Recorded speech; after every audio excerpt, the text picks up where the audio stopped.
Hey guys, it's Adrian. So a lot of you said that 3ds Max is very complicated and has a very sophisticated UI. So you can switch to Blender or any other 3D packages. First, I have to tell you that I have no issue and no beef with the Blender. I think it's awesome. It's free. It's amazing, and it has amazing features. The sculpting is super cool.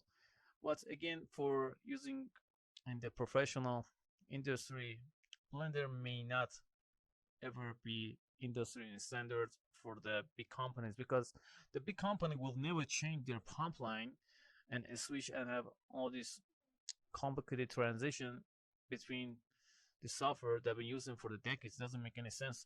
But again, and nobody knows what's gonna happen in the future. I hope the best for the Blender and for the Max. I'm here to defend the Max UI. I think it's one of the best straightforward in the industry, and I'm gonna show you why. So I'm here inside of 3ds Max. I want to create a box. Oh my god, it's super complex. Where should I go? I look at to the right, and we have our command panel, and you see here it says create geometry. Oh my god! So you hear box.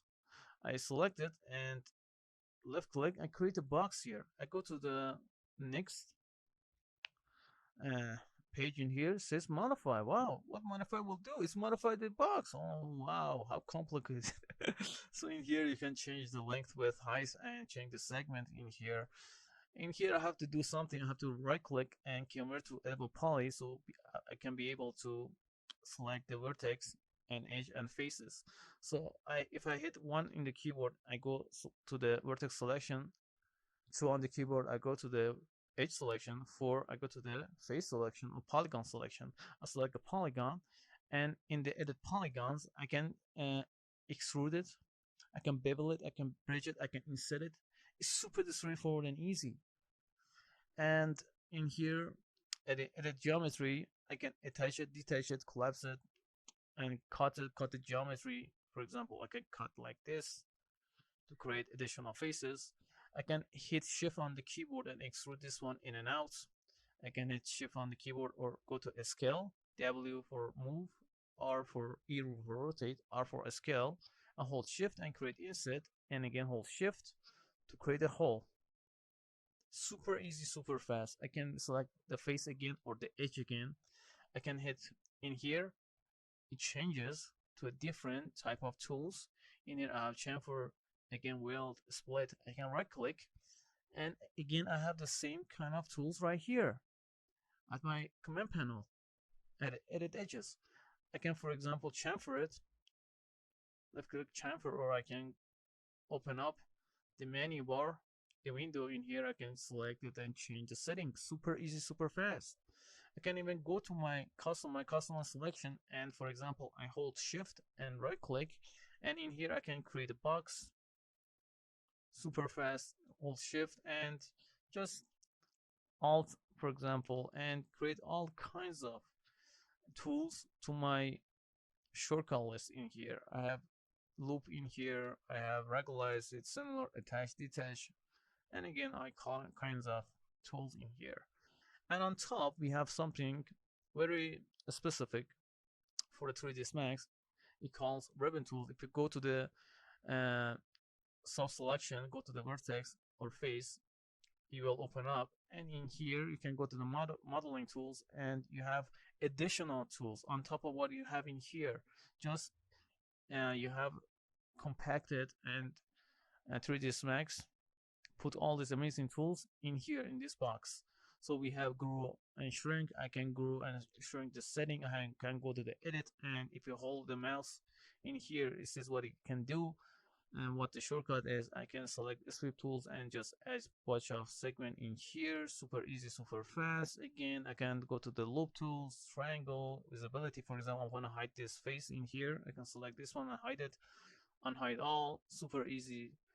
I can go to the freeform, and I can go to topology, go to selection. In here I have all kinds of tools for selection. I can select the open faces, I can select by face size. In here face all the angles, just like that. Face all the angles in here, just like that. Select it. Super easy, super fast. At the bottom we have X, Y, and Z. Again, super easy. So all you have to do is go to this menu, create, or to the modify. And in here you see we have modifier list. What a modifier list? A bunch of modifiers. For example, I want to bend this mesh. I had bend, search it for bend, and we can bend the mesh. I can hit X on the keyboard and it's bring out the search engine. I can search for bend again. Select it and boom, we have a bend in here. Super easy. And you can see we have in here a bunch of other tools. You can modify it and create your own kind of modifier, add in here. So this is the most used modifier, add them in here. So let me go to the Maya, and in here we have the same thing. On the right side we have our tools in here. I want to, for example, again create a box. I do create polygon and create a cube. In here we have cube instead of box. I hit shift right click and hit cube. For example, in here create a cube just like that. I hold alt and left mouse button to navigate the view.